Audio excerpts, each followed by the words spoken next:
మంగళగిరిలో టీడీపీ కేంద్ర కార్యాలయంలో మీడియాతో సర్వేపల్లి శాసనసభ్యులు సోమిరెడ్డి చంద్రమోహన్ రెడ్డి రాయలసీమ లిఫ్ట్ పై వైసీపీ రోజుకో డ్రామా ఆడుతోంది అని, టీడీపీని బదనాం చేస్తే సీమలో ప్రయోజనం చేకూరుతుందనే కుట్రలో భాగంగానే నిందలు వేస్తున్నారు అని అన్నారు. నెల్లూరులో, కర్నూలులో కాదు, తాడేపల్లి ప్యాలెస్లో రౌండ్ టేబుల్ పెట్టి ఆత్మ పరిశీలన చేసుకోండి అని అన్నారు. తెలుగు గంగ, హంద్రినీవా, గాలేరు నగిరి ఎన్టీఆర్ హయాంలో నిర్మించినవే. అవి టీడీపీ బ్రాండ్ అని, వైసీపీ ప్రభుత్వ వైఫల్యాలను ఆ పార్టీ ఉరవకొండ ఇన్ఛార్జ్ విశ్వేశ్వరరెడ్డి ఒప్పుకున్నారు అని, రాయలసీమను ముంచేసిందే వైసీపీ అని అన్నారు. అందరికీ నమస్కారం. నిన్న ఈ రాయలసీమ లిఫ్ట్ ఇరిగేషన్ మీద రాజకీయం ఎక్కువైపోయింది. వైసీపీ నెల్లూరులో మీటింగ్ పెట్టారు. వాళ్ళు సాక్షి పత్రికలో హెడ్డింగ్ ఏంటంటే, రాయలసీమ లిఫ్ట్ గేమ్ చేంజర్. అంటే రాయలసీమ లిఫ్ట్ని అడ్డం పెట్టుకొని పొలిటికల్గా వాడుకొని రాయలసీమ లిఫ్ట్ గేమ్ చేంజర్ అంటే పొలిటికల్ చేంజర్, పొలిటికల్ సినారియో మారిపోద్ది. తెలుగుదేశాన్ని మనం బదనాం చేస్తే చేసిన పాపం YCP. Green tribunal stay YCP టైంలో 2021లో రాయలసీమ లిఫ్ట్ ఆగిపోయింది. కూటమి ప్రభుత్వం మీద మీరు కాన్ఫరెన్సులు పెట్టుకునే బదులు ఓ పని చేయండి, తాడేపల్లిలో ఆత్మ పరిశీలన సమావేశం పెట్టుకోండి, అక్కడ రౌండ్ టేబుల్ పెట్టుకోండి. మీ టైంలో ఏం చేశాం, రాయలసీమకి నీ 5 ఏళ్లలో 19 నుంచి 24 వరకు ఎన్ని వేల కోట్లు ఖర్చు పెట్టావు? 2,000 కోట్లు ఖర్చు పెట్టావు.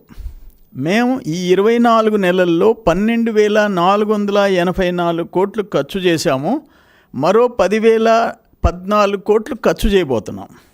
అంటే అరౌండ్ 25,000 crores, అప్రాక్సిమేట్గా 23,000 కోట్ల నుంచి 25,000 కోట్లు ఖర్చు చేయబోతున్నాం. ఆల్రెడీ 12,000 చిల్లర కోట్లు ఖర్చు చేసేసాం.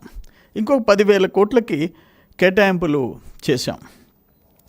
ఇది మీరేంది రాయలసీమ గురించి మాట్లాడేది? ఒక తెలుగు గంగ, ఒక హంద్రినీవా, ఒక గాలేరు నగిరి తెలుగుదేశం బ్రాండ్, ఎన్టీ రామారావు గారు బ్రాండ్. ఇప్పుడు అంతెందుకయ్యా, మీ ఉరవకొండ వైకాపా ఇన్ఛార్జ్ విశ్వేశ్వరరెడ్డి ఏం మాట్లాడినాడు? అప్పట్లో అభివృద్ధి చేయలేకపోయినాం, ఇప్పుడు ఒక్క ఉమ్మడి అనంతపురం జిల్లాలో 3,000 కోట్లతో కూటమి ప్రభుత్వం పలు ప్రాజెక్టులు చేపడుతూ ఉంది. హిందూపూర్ నియోజకవర్గంలో 750 కోట్లతో పలు అభివృద్ధి పనులు చేస్తున్నారు. మనం రాయలసీమకు నీళ్ళు ఇచ్చామని చెప్పుకుంటున్నాం. ఇది ఎవరు మాట్లాడింది? Uravakonda incharge, YCP incharge Visweswarareddy. మేము మాట్లాడింది కాదు. మీరు రాయలసీమని ముంచేసింది మీరు. నేను పదే చెప్పిన, మీ గవర్నమెంట్లో నిండు శాసనసభలో 3 శాఖలకు కేటాయించిన నిధులు, నీటిపారుదల శాఖ, వ్యవసాయ శాఖ అండ్ రోడ్లు భవనాల శాఖ, ఈ 3 శాఖలను మూసేసింది ఎవరు? బడ్జెట్లో 40% బడ్జెట్ కేటాయింపుల్లో 40% కూడా ఖర్చు పెట్టన శాఖలు ఆ 3. నేనేమంటాను, ఇది క్లియర్గా ఈ జీవో ఎందుకు రద్దు చేశారు? గుండ్రోవల, వేదావతి, ఆర్టీఎస్, బీటీ ప్రాజెక్టులో 102 రాయలసీమ ప్రాజెక్టులని జీవో 365 పేరుతో జగన్ ప్రభుత్వం ఎందుకు రద్దు చేసింది? ఇప్పుడు మచ్చుమరి ప్రాజెక్ట్ ఉంది, హంద్రినీవాతో పాటు బనకచెర్ల ద్వారా గాలేరు నగిరి, కేసీ కెనాల్, తెలుగు గంగకు అనుసంధానించబడిన అందులో 798 అడుగుల నుంచి శ్రీశైలం రిజర్వాయర్లోని సంగమేశ్వర ప్రాంతం నుంచి నీళ్లు తీసుకునే ప్రాజెక్టు నువ్వు ఎందుకు రద్దు చేయాలా? మళ్ళీ ఇప్పుడు రాయలసీమ లిఫ్ట్ అని ఎందుకు చేయాలా? దాన్ని ఎవరు అడ్డుకున్నది? ఎవరు? ఈ గ్రీన్ ట్రిబ్యునల్ ఏమిచ్చింది? Till the report is submitted and application for environmental clearance pending with MOEF and CC is disposed of by them. The state of Andhra Pradesh is directed not to proceed with any work on ground. ఎవరిచ్చింది ఇది? Green tribunal. ఎప్పుడు ఇచ్చింది? 2020లో ఆపియాలని చెప్పి ఇచ్చింది. మీ uncle Jaganmohan రెడ్డికి uncle ఒకరికొకరు ఇష్టపడతారు, ముద్దు పెట్టుకుంటారు. ఆయన మేనల్లుడు హరీష్ రావు గారు ఏమిచ్చాడు? రాయలసీమ లిఫ్ట్లో 2020లో కేసులు వేసి ఆపేసింది మేమే. నమస్తే తెలంగాణ, నమస్తే తెలంగాణ. రాయలసీమను లిఫ్ట్ను ఆపింది మేమే. రాయలసీమ ఎత్తిపోతలను వ్యతిరేకిస్తూ 18 లేఖలు రాసినాం. ఎన్జీటీ నుంచి స్టే తెచ్చి పనులు ఆపించినాం, స్టే తెచ్చినాం. హరీష్ రావు, నమస్తే తెలంగాణ. ఏం మాట్లాడుతున్నారు మీరు? నాకు అసలు అర్థం కావటం లేదు. ఈరోజు పోలవరం ఒక షేపుకు తెచ్చేదానికి ఎవరు?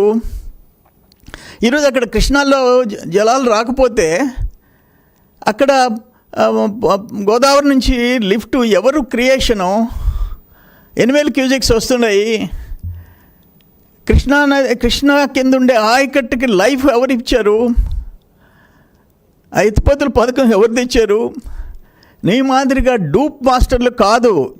చంద్రబాబు నాయుడు గారు ముఖ్యమంత్రిగా, రామానాయుడు ఒక హార్డ్ వర్కరు, రియాలిటీగా పనిచేసేవాడు. అయ్యా వెలుగొండ ప్రాజెక్ట్ సంగతి చెప్పు. దేనికి నువ్వు ప్రారంభోత్సవం చేసావు? టన్నల్ పనులు పూర్తి చేయకుండా, ఒక ముఖ్యమంత్రి టన్నల్ పనులు పూర్తి చేయకుండా ప్రారంభోత్సవం చేస్తాడా? మీరు నెల్లూరులో మీటింగ్ పెట్టారు. నెల్లూరులో సోమశిల 78 టీఎంసీల సృష్టికర్త ఎవరు? ఎన్టీఆర్. తెలుగంగ కింద కండలేరు 68 టీఎంసీల ఎత్తన్ డ్యామ్, ఏషియాలో అతిపెద్ద ఎత్తన్ డ్యామ్. కండలేరు 68 టీఎంసీ. ఎవరు? మీరు నెల్లూరులో మీటింగ్ పెట్టారు. నెల్లూరు కంటా రాయలసీమ లిఫ్ట్ లేకపోతే నెల్లూరుకి నష్టమని. సోమశిల 78 టీఎంసీలు, కండలేరు 68 టీఎంసీలు, 146 టీఎంసీస్, 146 టీఎంసీల కెపాసిటీ ఉండే 2 రిజర్వాయర్లు ఒక ఉమ్మడి నెల్లూరు జిల్లాకి. ఉమ్మడి ఆంధ్రప్రదేశ్, తెలంగాణ ఆంధ్రప్రదేశ్లో కలిసి పాత 23 జిల్లాల్లో ఏ జిల్లాలైనా ఉందా? మీరు ఏ ముఖం పెట్టుకొని నెల్లూరులో లిఫ్ట్ గురించి రౌండ్ టేబుల్ కాన్ఫరెన్స్? మీరు ఒక పని చేయండి, తాడేపల్లిలో కూర్చోండి, జగన్మోహన్ రెడ్డి దగ్గర కూర్చోండి. రాయలసీమకి మనం ఎన్ని కోట్లు ఖర్చు పెట్టాం? నేను ఆర్థిక శాఖ మంత్రి దగ్గర కూర్చోండి. అప్పటి ఆర్థిక శాఖ మంత్రి, ఇప్పుడు మేము ఎంత ఖర్చు పెట్టాం? ఎట్ట మాట్లాడతారు మీరు? అది అర్థం లేదు. 5 ఏళ్ళు ఇరిగేషన్ ఫైల్స్ కదల్లా. ఇప్పుడు స్థానిక సంస్థల ఎలక్షన్స్ వస్తున్నాయి. నెల్లూరులో వైసీపీ రాజకీయ నిరుద్యోగుల సభ, వైసీపీ రాజకీయ నిరుద్యోగుల రౌండ్ టేబుల్ కాన్ఫరెన్స్ అక్కడ పెట్టుకోండి. తాడేపల్లిలో జగన్మోహన్ రెడ్డి ప్యాలెస్లో పెట్టుకోండి. అక్కడ మీరు ఏం చేశారంటే, భూసేకరణ చేయకుండా, అటవీ శాఖ అనుమతులు లేకుండా హెచ్ఎన్ఎస్ఎస్ జిఎన్ఎస్ఎస్ లింక్ పేరుతో పిఎల్ఆర్ కంపెనీకి 5,000 కోట్లతో 2020లో ఇచ్చినారు. ఫారెస్ట్ క్లియరెన్స్ లేకుండా మట్టి పనులు చేసి 1000 కోట్లు ఇచ్చేసేసారు. ఇటువంటి గొప్ప పనులు చేశారు. రిజర్వాయర్లు పొంగనూరు నియోజకవర్గంలోని పెద్దిరెడ్డి కంపెనీకి కట్టబెట్టారు. 688 కోట్ల ప్రజాధనాన్ని దుర్వినియోగం చేశారు. వీటికి ఎన్జీటీ 100 కోట్లు జరిమానా వేసింది. అందులో 25 కోట్లు పే చేశారు. వాటికి కూడా ఎన్జీటీ జలయజ్ఞాన్ని ధనయజ్ఞం చేశారు. అప్పుడు రాజశేఖర రెడ్డి టైంలో కృష్ణా మిగులు జలాల్లో హక్కులు కోరబోము, కృష్ణా మిగులు జలాల్లో మాకు హక్కులు ఆంధ్రప్రదేశ్కి కోరబోము అని బ్రిజేష్ ట్రిబ్యునల్కి లేఖ ఇచ్చిన రాజశేఖర రెడ్డి రాయలసీమకి మంచి చేశాడా, చెడు చేశాడా? చెప్పండి. మీ బ్రాండ్ చెప్పండి. ఇరిగేషన్లో ఏదో చెప్పండి. 5 ఏళ్ళు పోలవరం మూలపడేశారు. వెలుగొండ పరిస్థితి అంతే. రాయలసీమ ప్రాజెక్టులు అన్నీ అంతే. విశ్వేశ్వరరెడ్డి కరెక్ట్గా చెప్పాడు. ఒక్క అనంతపురంలోనే 11 కోట్లయ్యా, ఒక నియోజకవర్గంలో ఇన్ని కోట్లయ్యా అని చెప్పాడు. కానీ రాయలసీమ పేరెత్తే అర్హత మీకుందా అంట. ఆ రోజు అక్కడ తమిళనాడు ముఖ్యమంత్రి, ఇక్కడ ఎన్టీ రామారావు గారు, అక్కడ కర్ణాటక ముఖ్యమంత్రి ప్లస్ ప్రైమ్ మినిస్టర్ ఇందిరాగాంధీ కలిసి తెలుగుగంగ శంకుస్థాపన చేశారు. ఈరోజు ఏంటి, తిరుమలకి నీళ్లు పోవాలంటే ఆ తెలుగుగంగ పుణ్యం. మద్రాసుకి తాగునీరు, అక్కడ తెలుగు వాళ్ళు ఉన్నారు, ఎన్టీ రామారావు పుణ్యం. 146 టీఎంసీలు ఎన్టీఆర్ పుణ్యం. ఈరోజు తిరుపతి జిల్లాకి ఎన్ని నీళ్లు పోతున్నాయి? తిరుపతి జిల్లాకి 3,50,000 ఎకరాలకి తెలుగుగంగ నీళ్లు. ఎవరి పుణ్యం? తెలుగుదేశం, ఎన్టీఆర్, చంద్రబాబు నాయుడు. ఇవన్నీ పెట్టుకొని ఇంత దుర్మార్గంగా మాట్లాడటం ఇది కరెక్ట్ కాదు. ఇది ఏది చేసినా మీరు అప్పుడు జలయజ్ఞం గందరగోళం అయింది, కోట్లు మొట్టికాయలు వేసినాయి. ఇప్పుడేంటి, ఇప్పుడు మళ్ళీ 35,000 ఇంకా ఆంధ్రప్రదేశ్లో 35,313 కోట్లతో 36 ప్రాజెక్టులు పూర్తి చేసేదానికి శాస్కి, world bank funds, irrigation funds, ఆర్థిక శాఖ 4టిని సమన్వయపరిచి 35,313 కోట్ల రూపాయలతో ఖర్చుతో 36 ప్రాజెక్టులు పూర్తి చేయాలని చెప్పేసి చంద్రబాబు నాయుడు యాక్షన్ ప్లాన్ తయారు చేశాడు. అటువంటి ముందు చూపు ఎప్పుడన్నా ఉండిందా మీకు అని అడుగుతున్నా నేను.